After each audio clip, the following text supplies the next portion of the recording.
Welcome back.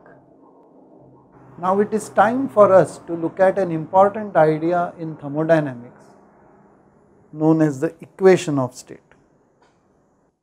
We go back to two premises. The first state postulate, which said that the state of a thermodynamic system can always be defined using primitive variables.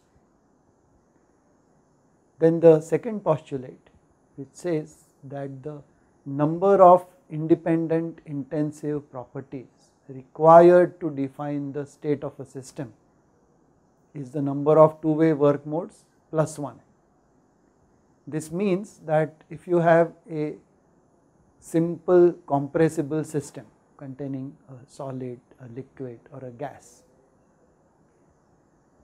two properties are required to define the state of a system of fixed mass, because we are talking of a set of intensive properties. So that means if we have for example, a fluid system containing a fluid, and we may even consider a solid to be an extreme case of a fluid, then two primitive properties would define the state of a system. So this could be pressure and volume, and to make it intensive properties we may consider them to be pressure and specific volume.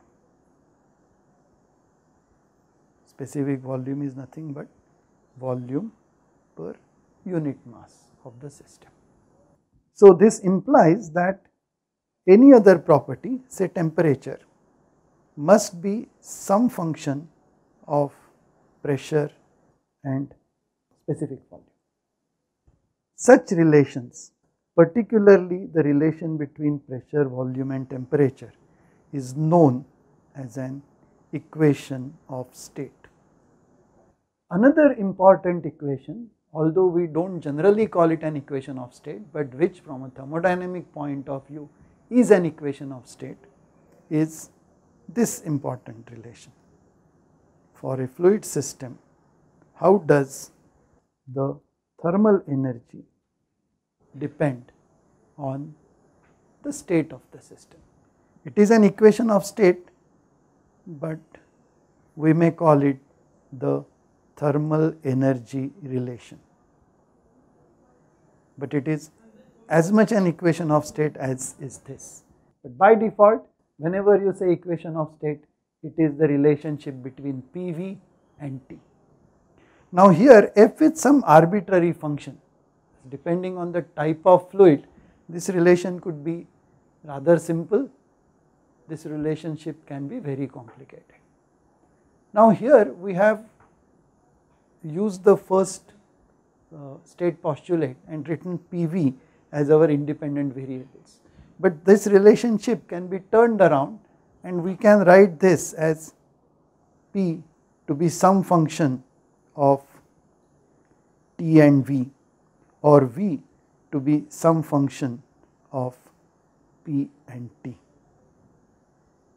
It turns out that from a point of view of measurement, it is very easy to control and precisely measure these two parameters, pressure and temperature.